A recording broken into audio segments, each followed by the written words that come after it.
Olá, board game do canal BG2, meu nome é Thiago Salles e no overview de hoje eu vou falar um pouquinho sobre o Carpe Diem, do designer Stefan Feld. É um jogo para 2 a 4 jogadores, com duração média das partidas aí de 45 a 1 hora e 20 de jogo. Então vamos lá para a mesa para eu dar uma visão geral de como é que o jogo funciona e depois eu retorno com as minhas considerações finais. Então esse aqui é o tabuleiro principal do Carpe Diem. Eu montei um setup aqui para 4 jogadores e além dele tem também o tabuleiro individual do jogador, em que ele vai estar montando o seu distrito, e ele é formado por um campo quadriculado onde você vai estar colocando os seus tiles, e na borda dele existem algumas formas de pontuações que eu vou estar explicando mais à frente. Mas voltando aqui para o tabuleiro principal, vou explicar o que é cada parte. Essa parte aqui, ó, é onde os jogadores vão estar movimentando seus patrícios, né? Então você pode ver que de cada posição dessa existem 2 caminhos possíveis. Então aqui o vermelho poderia seguir esse caminho, ou ele poderia seguir este caminho. E é aqui que ele vai fazer a seleção dos tiles. Quando ele vai para um desses caminhos, ele pega um desses tiles e imediatamente coloca no seu tabuleiro individual. E aí passa o turno para o próximo jogador. E aí, esses tiles aqui, existem construções, existem vários tipos de construções, existem vilas, existem mercados, existem plantações de vinhos, como essa daqui, existe aqui como se fosse criação de galinhas, existe padaria, que é esses tiles aqui, existem lagos, e toda vez que você conclui uma dessas construções, que você fecha elas, você ganha algum tipo de benefício. Com exceção às vilas, né, porque elas vão contar pontos apenas no final do jogo, através da quantidade de chaminés que elas possuem. Então essa aqui é a parte onde é feito o draft dos tiles, sempre seguindo essa regra, né? Os jogadores podem, da onde eles estão, escolher um dos 2 caminhos para poder pegar um dos tiles do outro lado. Já essa parte aqui das cartas, como eu montei um setup para 4 jogadores, então todos os espaços foram preenchidos. Dependendo da quantidade de jogadores, alguns espaços não são preenchidos. E aí existem cartas que possuem o fundo vermelho, que está indicando que para você marcar aquela pontuação, como essa daqui, por exemplo, para você marcar um ponto, você precisa gastar uma folhinha. Então, se você tiver várias folhinhas, vamos dizer, se você tiver 5 folhinhas e tentasse fazer esse objetivo aqui, você ganharia 5 pontos. Como ela possui esse fundo vermelho, então você tem que gastar aquele recurso. Quando a carta possui um fundo verde, como é o exemplo dessa daqui, basta você ter esse requisito. É como se fosse apenas um pré-requisito. Então, se você tiver uma plantação de vinho fechada, 3 pontos. Se você tiver 2, 6 pontos. Se tiver 3, 9 pontos. E assim por diante. Mas você não vai gastar a plantação. Simplesmente basta você ter. Então essa é a diferença das cartas do fundo verde e do fundo vermelho. Além de resolver os objetivos preenchendo seus pré-requisitos, como estão mostrados aqui nas cartas, por exemplo, se você entregar uma uva, uma galinha, um peixe e uma erva, aqui você vai conseguir 8 pontos.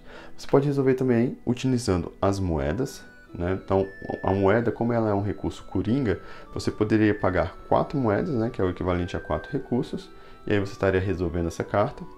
Ou então você também pode utilizar os pães. Você pagando 3 pães, você resolve qualquer objetivo que estiver aqui uma vez. Então, utilizando 3 pães, você marcaria 8 pontos. Se você tivesse 6 pães, você marcaria 16 pontos resolvendo essa carta 2 vezes. Então, os pães é uma forma também muito interessante de você estar resolvendo os objetivos. E, além desse detalhe, cada jogador vai ter 4 discos desse daqui, que vai funcionar para, ao final de cada rodada, já que o jogo é jogado em 4 rodadas, e sempre dividido em 2 fases, que é a fase em que todo mundo vai ficar selecionando os tiles aqui até eles acabarem, e aí ao final disso daqui, eles vão passar para a segunda fase, em que eles vão pegar um desses discos deles, e vão escolher qual as 2 cartas que eles querem pontuar. Então sempre tem que ser 2 cartas, então não poderia colocar o disco aqui, falando que eu quero pontuar apenas essa carta. Eu sou obrigado a colocar entre 2 cartas. Então se eu colocasse aqui, eu teria que tentar realizar esses 2 objetivos. E aí eu teria que ter uma folhinha e uma galinha para poder ganhar 3 pontos. E nesse caso aqui eu teria que ter 2 construções do tipo de fonte, que é esse tile aqui no meu tabuleiro, para poder marcar 3 pontos. Lembrando que sempre, se você tiver mais condições de resolver o objetivo, você vai ganhando mais pontos. Mas, no mínimo, você deveria conseguir resolver ao menos uma vez cada uma dessas cartas. Porque se você não conseguir resolver, você ganha uma penalidade de menos 4 pontos. Então, aqui nesse caso, você ganharia 3, mas se você não conseguir resolver essa, você perderia menos 4 pontos, então você teria levado menos 1 ponto no total. Cada jogador, no início da partida, começa no setup inicial com uma quantidade de pontos. No setup para 4 jogadores, vamos dizer que o vermelho fosse o primeiro jogador, ele começa com 8 pontos, aí o segundo jogador começaria com 9 pontos, o terceiro com 10 e o último com 11. Isso vai depender do setup do jogo e é por isso que você começa com esses pontos, porque você pode acabar ficando negativo dependendo dos objetivos que você não conseguir resolver aqui. Além disso, eu vou ver esse disquinho aqui, existe essa trilha aqui que faz a marcação das bandeirolas. Nessa trilha aqui, você vai marcar pontos ao final do jogo, aonde o seu disquinho terminar. Então, se por exemplo, se ele terminar aqui, você vai ganhar 8 pontos. Mas mais importante do que isso, ao longo do jogo, quem estiver mais à frente na trilha de bandeirola, ela é a primeira pessoa a escolher qual as 2 cartas no final da rodada em que ela vai pontuar. E isso é extremamente importante, porque muitas vezes você e várias outras pessoas focaram nas mesmas cartas de objetivo, e quem for lá e marcar primeiro, por exemplo, vamos dizer que o vermelho veio aqui e ele buscou esses objetivos aqui, de fazer 3 uvas e 2 galinhas. Se outros jogadores focaram aqui, de repente eles não vão conseguir realizar os outros objetivos e vão tomar essa penalidade de menos 4 pontos ou chegando até menos 8 pontos se ele for obrigado a selecionar de repente uma carta em que ele não consegue resolver nenhuma das duas, né? Então a trilha de bandeirola é muito importante porque uma vez que o jogador escolheu 2 cartas para pontuar, essas 2 cartas ficam bloqueadas, elas não pontuam mais, né? Esse disquinho ele não vai sair mais aqui e ninguém pode pontuar ao longo do jogo essas 2 cartas novamente. É claro que ele pode, querendo pontuar essa carta aqui, ele pode colocar aqui, mas aí a combinação já vai ser diferente, nunca vai ser essa mesma combinação aqui. Então a trilha de bandeirola sempre vai definir qual o primeiro jogador que vai escolher aqui as cartas de objetivo. Além disso, existem esses tiles aqui embaixo, que não fazem parte dessa seleção aqui do draft. Eles são tiles extras, que quando você termina um determinado tipo de construção, que é essa construção aqui verde escura, quando você consegue fechar ela no seu tabuleiro, você então pode vir aqui e escolher um desses tiles e pegar eles e colocar imediatamente no seu tabuleiro. Agora eu vou explicar um pouco aqui alguns tipos de construções. Existem 4 tipos de construções que vão te dar bens, que são, né, os bens que são a galinha, as folhinhas, os peixinhos e as uvas. E as construções que vão te dar os bens são, né, do vinho, aqui da galinha, esse daqui vai te dar os peixinhos, e aqui a gente vai ter essas construções aqui, ó, essas plantações que vão te dar as folhinhas. Toda vez que você finaliza essa construção, você vai contar a quantidade de tiles que você utilizou para fechar e vai subtrair 1, e aí você vai ganhar a quantidade daquele bem. Então, por exemplo, se você finalizou uma vinheira com 3 tiles, você subtrai 1 e ganha 2 uvas. Agora, os outros tiles aqui, esse daqui das construções das vilas, eles vão te dar pontos de vitória conforme a quantidade de chaminés das vilas que você tiver fechado ao final do jogo. E aí é mais ou menos como um set collection, conforme quanto mais chaminés você tiver, mais pontos você vai ganhando. Por exemplo, se você fizer apenas 2 chaminés, você vai ganhar 2 pontos, mas se você fizer 5, você já ganha 7 pontos. Esse tile aqui é o tile da padaria. Toda vez que você colocar aí no seu tabuleiro, imediatamente você vai ganhar um pão. Esse tile aqui, que possui esse lado aqui, amarelo claro, toda vez que você fechar ele, você vai fazer um mercado. E aí você vai ganhar uma moeda, e as moedas são recursos coringas, e você ainda pode trocar todos os recursos que você tiver por moedas, transformando eles também em coringa no momento em que você fecha esse tipo de construção. A construção cinza, toda vez que você fechar ela, você consegue andar 2 vezes aqui na trilha de bandeirola. E o banco, quando você fechar o banco, você ganha imediatamente uma moeda, que é um recurso coringa. Deixa eu ver se está faltando aqui algum tile. Faltou explicar o tile da fonte, né? Toda vez que você colocar o tile da fonte no seu tabuleiro, existe esse deck aqui de cartas, que possui o mesmo fundo da fonte. Você vai poder tirar 2 cartas aqui, verificar essas 2 cartas, que elas são de pontuação para o final do jogo. Então, para cada plantação que você tiver desse tipo, você vai ganhar 2 pontos no final. E para cada lago que você tiver no final do jogo, você vai ganhar 2 pontos. Então, é uma forma de você direcionar um pouco o que você vai privilegiar no jogo para poder fazer essas cartas pontuarem. Então, dessas 2, você escolhe uma, vamos dizer que você escolheu o lago, e devolve a outra. Futuramente, se você colocar de novo um novo tile no seu tabuleiro, você vai comprar mais 2 cartas. E aí dessas 2 cartas aqui, você vai ter que devolver uma. Então você pode, de repente, se essa daqui não ficou muito legal, você pode ficar com essas 2 e devolver a outra aqui para o final do jogo. Então esses são todos os tipos de tile no Carpe Diem. Então vamos para o tabuleiro do jogador para entender como é que é a regra de colocação.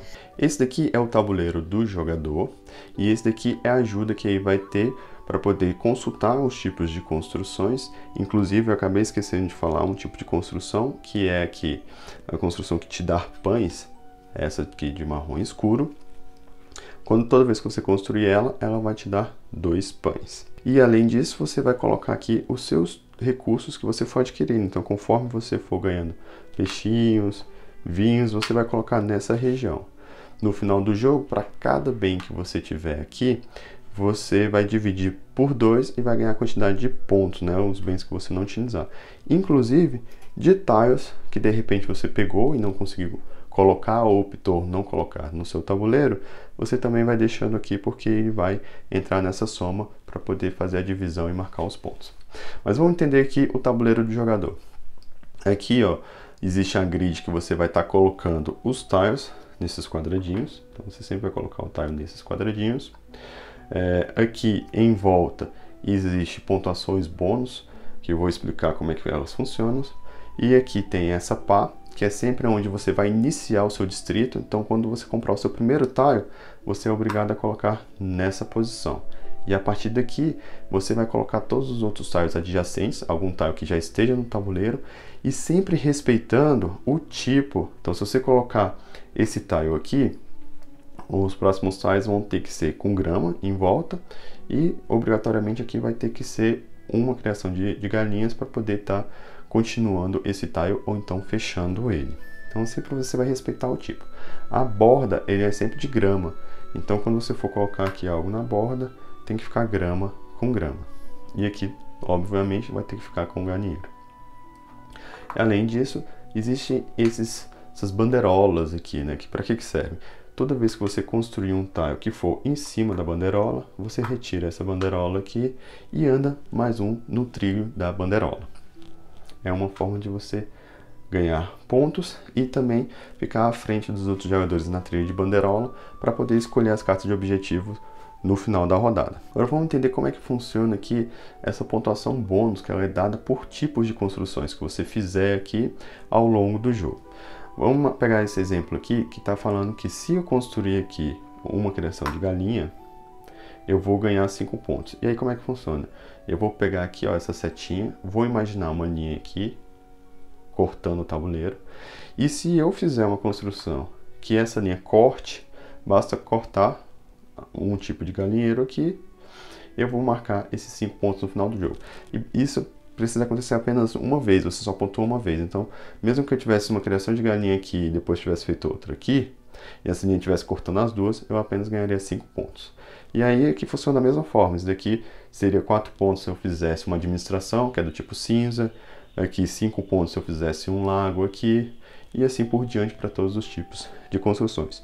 Então, esse daqui é o tabuleiro do jogador e as suas regras de colocação de tiles. Por último, falta só explicar aqui, na seleção desse draft de tiles, como é que funciona caso uma dessas áreas aqui fique sem nenhum tile.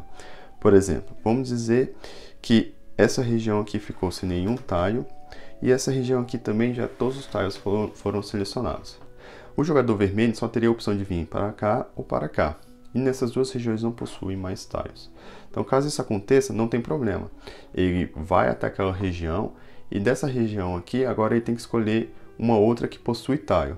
Nesse caso aqui, ele pode voltar para onde ele estava, que possui tiles, ou então ele pode vir aqui nesse novo caminho, vir para cá. Então, toda vez que isso acontecer, você bate onde não tem tile e segue pelos outros dois caminhos para algum lugar que ainda tenha e pega aquele tile restante que tiver lá. E é assim que funciona o draft aqui dos tiles. Ao final da rodada, quando todos os tiles aqui terminar, é feita a pontuação das cartas de objetivos e então todos esses tiles aqui são repostos e dá-se início a uma nova rodada. O jogo termina após 4 rodadas e quem tiver mais pontos no final do jogo vence a partida. Então, pessoal, esse daí foi o Carpe Diem. É um jogo rápido, fácil de você pegar e muito gostoso de jogar. Eu vou começar a minha análise aqui falando um pouquinho sobre a produção e a arte do jogo. Bem, com relação à produção, tá bem legal porque é de ótima qualidade os componentes, os tiles são bem firmes, o tabuleiro é bem rígido, né? A caixa tem uma qualidade boa, as cartas têm uma gramatura também muito boa. Então, no geral, os componentes são muito bons. O que me desagradou um pouco foi a arte do jogo, porque o jogo, como vocês podem ver, ele tem um aspecto assim de jogo antigo. Se você colocar o Castles of Burgundy aqui do lado, você vai ver que não tem muita diferença. Fica até difícil de dizer qual o jogo que veio primeiro, porque eles estão muito semelhantes na arte. Eu sei que é um pouco a pegada dos jogos da Ravensburger com a Leia, mas a gente já está em uma outra fase, uma outra época em que os jogos estão vindo com uma qualidade na arte tão boa.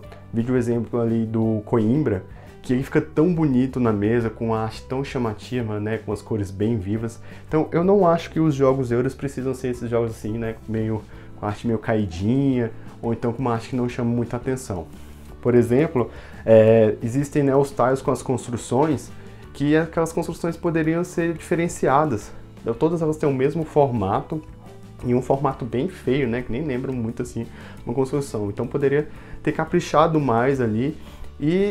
Tem a questão também de não só a parte estética do jogo, mas a questão funcional, né? E aí a gente vai entrar num problema sério no Carpe Diem, porque aqueles tiles eles possuem um fundo verde escuro e um verde claro. E para você poder preparar o setup, você tem que separar esses tiles. Você pode já deixar isso separado, né, em ziplocs na caixa, mas depois no jogo, quando você colocar esses tiles, eles vão se misturar quando os jogadores forem colocando seus distritos. E aí quando acabar a partida, você vai ter que separar. E é muito chato essa separação, porque os tiles são muito semelhantes. Às vezes você tem que colocar eles do lado a lado, para você poder notar a diferença e saber quem é o escuro e o claro. E assim, aquele fundo ali, você nunca vai ver, não vai ficar ali para você poder sortear, algo do tipo. E nem ajuda na questão da arte do jogo, porque ela fica para baixo quando você está colocando seu distrito. Então se aquele fosse um da cor preta e um da cor vermelha, teria ficado perfeito, porque ninguém ia ver aquele fundo quando você está colocando o distrito e ficaria muito mais fácil de você diferenciar. Ou então se bastava colocar um desenho, né, ali, para poder diferenciar um do outro, já facilitaria bastante para poder fazer essa separação dos tiles. Então eu não entendi por que eles optaram por escolher cores tão próximas. Outro problema também é com relação às construções. Tem a construção lá, que se não me engano é do mercado, e tem a da padaria que vai fazer os pães. E essas duas construções, elas têm um tom de amarelo muito próximo, né? Então às vezes você tem que colocar eles também um perto do outro para poder ver a diferença. E qual que é a dificuldade disso? Porque às vezes quando ele está lá no mercado de ofertas, naquele drafting que você vai fazendo, movimentando seu patrício, você está olhando de longe, você fala assim, eu vou pegar aquele tile de mercado. Aí você vai, se planeja, seu patrício chega até lá, você pega aquele tile. Quando você vai colocar para poder encaixar no seu tabuleiro com a outra parte do mercado, aí você percebe que na verdade não é uma parte do mercado, é uma parte da padaria. E aí você, putz, não era esse tile que eu queria. Então isso complica também com relação à jogabilidade. Porque você está se planejando para pegar um tile e quando você percebe que você pegou um tile que era de outro tipo. Então fica a minha ressalva com relação à produção, eu acho que eles pecaram um pouquinho nisso. Poderia ter diferenciado, de repente, se as construções tivessem formatos diferentes, isso já não aconteceria, mesmo que tivesse cores semelhantes. E é engraçado, porque mesmo essas construções, por exemplo, se você pegar uma de um mercado com a outra parte do outro mercado, você vai ver que existe uma diferença de tonalidade entre as duas peças.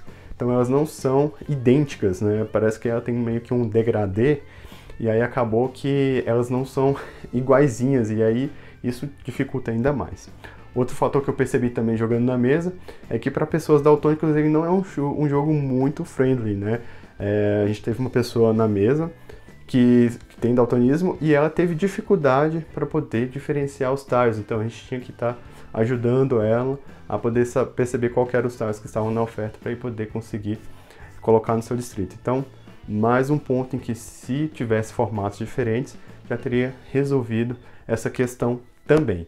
Então, é isso aí, a produção do jogo em si muito boa, mas a arte pecou demais, não só pela questão estética, mas também pela questão de funcionalidade. Agora passando para a questão da rejogabilidade, o Carpe Diem é fantástico, né? Porque ele tem uma rejogabilidade enorme. Começando pelas cartas do objetivo, que é um deck muito grande, vem muitas cartas, e geralmente você vai colocar ali na oferta dos objetivos de 8 a 10 cartas, se eu não me engano, vai depender da quantidade de jogadores. E aí essas cartas também, dependendo da posição que elas ficam, já muda, né, a combinação em que você vai fazer dos objetivos, porque você vai fazendo 2 a 2. Então ali já tem uma jogabilidade imensa. Depois tem a questão dos tiles, que eles são sorteados naquelas áreas para você poder fazer ali o draft. Dependendo da ordem que sair, já muda totalmente ali o jogo, a estratégia como as pessoas vão seguir. Além disso, tem também o tabuleiro do jogador. O tabuleiro de cada jogador, ele tem um ponto inicial diferente, e o posicionamento das bandeirolas também muda um pouquinho, e tem a questão também daquele frame que fica em volta, né, ali, que vai fazer a marcação dos bônus. E eles tem vários no jogo, vários ficam sem ser utilizados, e você sorteia eles e a cada partida eles podem também estar em posições diferentes. Então assim, a rejogabilidade é imensa, a cada jogo tem um desafio novo para poder jogar o Carpe Diem, tentar maximizar seus pontos. A questão só que o feeling do jogo vai ser o mesmo, né? Assim, você não vai ter aquela questão, nossa, mudou demais o que eu deveria fazer. Isso aí não vai ter muito, né? Não tem muito por onde fugir. Mas com relação à rejogabilidade de formas diferentes, você buscar e de assim, ter como desafio uma forma diferente de você fazer a sua máquina de pontos, que é, né, o forte do Stefan Feld, é fazer essa salada de pontos, ela sempre vai ter um desafio novo, porque essa combinação ela é imensa durante o jogo. Com relação à quantidade de jogadores, eu consegui jogar uma partida com 2 jogadores e uma partida com 4 jogadores, e o feeling foi o mesmo, assim, não existe diferença. Eu acredito que jogando com 3 pessoas também vai ser o mesmo feeling do jogo. Então é um jogo que é ótimo para qualquer quantidade de jogadores, tanto para 2, para 3 ou para 4 jogadores. E a duração da partida, como ele é um jogo leve, rápido, independente da quantidade de jogadores, ele vai ficar um jogo extenso. Porque, por exemplo, eu gosto muito do Castles of Burgundy, mas ele é um jogo para no máximo 3 pessoas, porque se você colocar 4 pessoas, talvez o jogo tende a se prolongar muito, porque tem a questão ali do AP, às vezes as pessoas ficam raciocinando muito na sua jogada. E no Carpe Diem isso não acontece, né? As partidas geralmente vão ficar mesmo no máximo entre 1h20 e 1h30. Então se você jogar uma partida com menos jogadores, a partida vai ser assim, você vai jogar de repente 45 minutos, você consegue jogar uma atrás da outra. E o Stefan Feld teve uma sacada bem legal para poder equilibrar a partida com 2 e com 3 jogadores. Por exemplo, com 2 pessoas, caso o Patrício vá para uma região e aí pegue um tile e fique sobrando apenas 2 tiles, esses 2 tiles são retirados do jogo. Então você sempre tem a oferta inicial ali, sabendo que todos os tiles vão poder entrar no jogo, mas se você não for logo lá e pegar e garantir aquele tile, talvez fique ali 2 tiles apenas, e quando fica só 2 tiles, esses outros 2 restantes são retirados. E aí com isso ele equilibrou, porque ele deixa, né, a mesma quantidade de tiles como oferta, você sabe que todos aqueles tiles vão sair, mas você tem que ser rápido, porque senão você pode não garantir o seu tile. Então eu achei bem legal essa sacada, e isso faz com que o jogo funcione bem com todos os números de jogadores. Agora, no geral, o que eu achei, né, com relação ao feeling das partidas do Carpe Diem? Eu achei muito gostoso, porque ele é um tile placement, né, e tile placement tem essa questão de você vai montando ali o seu distrito, e ao final você fica ali admirando o tanto de construções que você conseguiu fazer. A borda do seu tabuleiro com aquelas pontuações é fantástico, porque aquilo ali vai direcionando, né, como você pode melhorar ainda mais a sua pontuação e os tiles que você vai buscar. Então ali, se você tem ali um bônus por lago, você vai tentar montar aquele lago. Se você tem um bônus por ter um galinheiro, você vai tentar montar o galinheiro. E aí Só que isso não é fácil ao longo da partida. No início você fala, ah, legal, vou tentar pegar todos esses pontos. Mas é muito difícil, porque você tem que fechar essas construções para ele poder te dar essa pontuação bônus. E você tem que imaginar aquela linha imaginária cortando aquele tipo de construção, para você poder ganhar os seus pontos. E às vezes é muito difícil porque você vai construindo, porque não, depois eu construo esse lago mais para frente, vou esperar. Quando você vê, não tem mais o espaço que você precisava para construir, porque você sempre tem que ir colocando os tiles de forma adjacente, e isso então dificulta um pouquinho também a seguir esses planos. Mas é muito gostoso você ficar ali atento, tentando marcar esses pontos. A questão do draft é fantástica, né? De fazer aquela opção de você poder ir por 2 caminhos e poder pegar. Você pode ficar um pouco assim incomodado, de repente, de achar que tem um fator sorte na questão do draft dos tiles, mas você pode mitigar isso um pouco utilizando ali o tile do pão. A questão é que o tile do pão ele é muito bom, porque toda vez que você junta 3 tiles, você já tem um objetivo completo. E isso pode fazer com que você marque muitos pontos. Então você fica durante o jogo naquela tensão, eu uso ou não uso o tile do pão para poder já garantir aquele tile, porque aí você pode não respeitar aquela regra, né, dos 2 caminhos, você pode ir para qualquer lugar daquelas regiões para poder pegar um tile, mas ao mesmo tempo você quer segurar aquele tile do pão para poder juntar mais 2 e já ter um objetivo completo. Então assim, aquele conflito ali de saber o que eu faço agora. E o que acontece é que os tiles são um pouco raros. Dependendo da rodada, pode ser que venha apenas um tile que feche, né, aquele tipo de construção sua. Então você tem que tentar correr logo lá e garantir, porque senão pode ser que alguém venha na sua frente e pegue aquele tile, e aí você não fecha aquela construção que você queria fechar naquela rodada. Então assim, é um jogo tenso, você fica ali às vezes torcendo assim, não pega esse tile, não pega esse tile que eu quero muito. E aí você... a pessoa pegou. E aí você vai ter que adiar os seus planos e deixar para fechar numa próxima rodada. Então é um jogo muito gostoso em que você fica ali tenso, já planejando as suas ações, verificando quais tiles e como você pode maximizar os seus pontos. A questão dos objetivos, eu achei fantástico, né? A sacada que ele teve de você já ir se planejando para poder marcar 2 cartas como objetivo. E se você não marcar alguma dessas cartas, você tem a penalidade de 4 pontos. E se você não conseguir fazer nenhuma das 2, você tem uma penalidade de 8 pontos. E, assim, parece assim, meio bobeira, você olha assim, mas tem tantas cartas lá, tem tantas combinações, é difícil a pessoa levar a pontuação negativa. E não é, por incrível que pareça, né? Numa partida mesmo que a gente jogou, eu dei bobeira, não segui meu objetivo, fiquei focado em marcar os pontos da borda do meu tabuleiro, já no início, e não me atentei para poder já tentar garantir 2 objetivos. E aí o que aconteceu? Quando chegou no final da primeira rodada, que foi para escolher, as pessoas escolheram os objetivos que eu conseguia realizar, e quando chegou na minha vez eu não conseguia realizar nenhum do que sobrou. E aí eu tomei uma penalidade de menos 8 pontos, e uma penalidade de menos 8 pontos nesse jogo atrapalha muito, dificilmente você vai conseguir vencer a partida.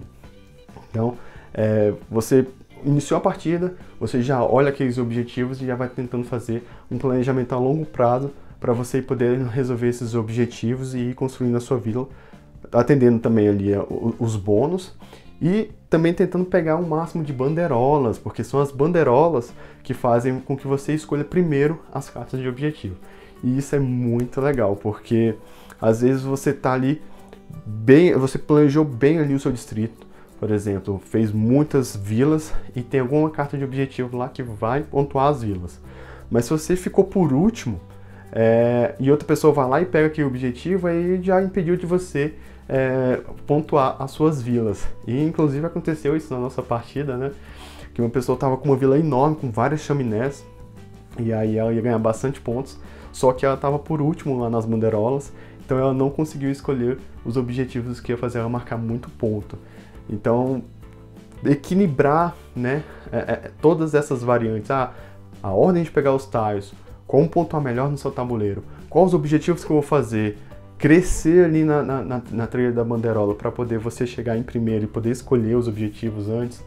Cara, é muito difícil, é muito gostoso e você fica quebrando cuca. E apesar de parecer que fica complexo, não é. É muito fluido o jogo, roda muito bem e a cada partida é um desafio. Eu gostei bastante do Carpe Diem, achei ele um jogo fantástico. Dos jogos que eu já joguei do Feld, Com certeza ele está no meu top 5. Eu tava discutindo com o pessoal assim, de talvez ele fosse um jogo que vai agradar muitas pessoas que já gostam do Castle of Bronze.